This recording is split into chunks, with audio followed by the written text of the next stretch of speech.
Bienvenue dans le journal du trader de ce jeudi 2 octobre. Sur le Forex, le marché attend peu de la réunion de la BCE. L'euro ne tenait pas la barre des 1,26$ ce midi avant la réunion mensuelle du Conseil des gouverneurs de la BCE. L'euro se tassait de 0,26% contre le yen à 137 yens 12. Resté neutre face au franc suisse à 1,2072 et grappillait 0,23% contre le sterling à 0 livre 78,15. La BCE dévoile ce jeudi les détails de son programme de rachat d'actifs obligataires privés en vue de rétablir le canal du crédit en Europe. Le consensus s'attend à un programme de 200 milliards d'euros. Le sentiment des traders particuliers est devenu plus baissier et mitigé sur la paire euro-USD, notamment en comparaison à la semaine dernière. Le potentiel est baissier sur l'euro USD, mais le sentiment des traders pourrait basculer drastiquement en cas de fort rallye de l'euro avec la BCE aujourd'hui. Le rebond de l'euro USD est actuellement freiné par une nouvelle résistance qui s'établit à 1,2660. Il s'agit des plus bas depuis novembre 2012. Les perspectives pour l'euro en octobre dépendraient de l'évolution de la paire en fonction de ce niveau technique durant le reste de la semaine. Si l'euro USD se retrouve sous pression cet après-midi, une cassure de ses plus bas du mois de septembre à 1,2570$ renforcerait les perspectives baissières dans les semaines qui viennent. Dans ce cas, les 1,2660$ sont un signal de baisse pour viser les 1,24$, voire les 1,21$ en extension durant le quatrième trimestre 2014. Les 1,2660$ représentent donc le point sensible pour l'euro USD aujourd'hui.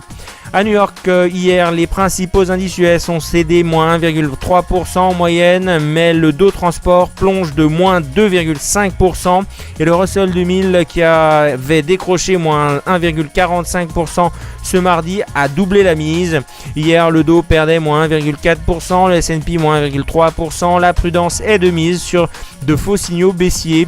Hécatombe malgré tout sur le Nasdaq qui a chuté de moins 1,6% avec 90% des titres de la cote en repli dans le sillage de Vertex, moins 4,5%, Seagate, moins 3,8%, Facebook, moins 3,2%, eBay, moins 2,1%, Apple, moins 1,6%.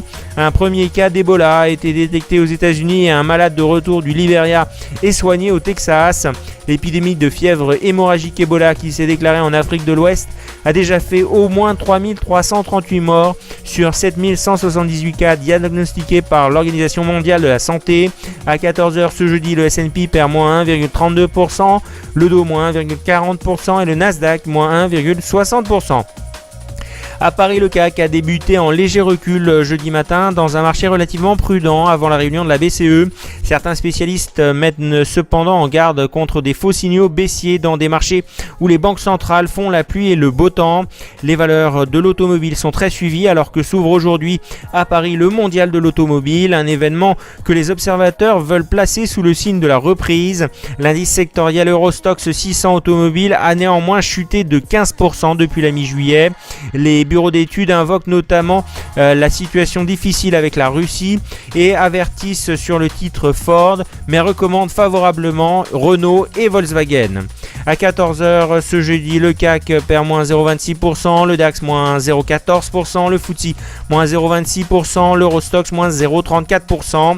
À Tokyo, le Nikkei a terminé en repli de 2,61% et le Topix de moins 2,89%, plombé par la faiblesse de l'activité manufacturière mondiale et la détection de la fièvre Ebola aux États-Unis. Dans ce contexte d'aversion du risque, le yen est reparti à la hausse, le dollar retombant sous les 110 yens, seuil franchi cette semaine pour la première fois depuis 2008. Dans le sillage de Wall Street et des bourses européennes, Tokyo a été affecté par les chiffres de l'activité manufacturière publiés hier, faisant état d'une contraction de l'activité en Allemagne en septembre, d'une croissance quasi nulle en Chine et d'une décélération plus forte que prévue aux États-Unis. À la clôture ce jeudi, le Shang gagne plus 0,26% et le Hang Seng perd moins 1,28%.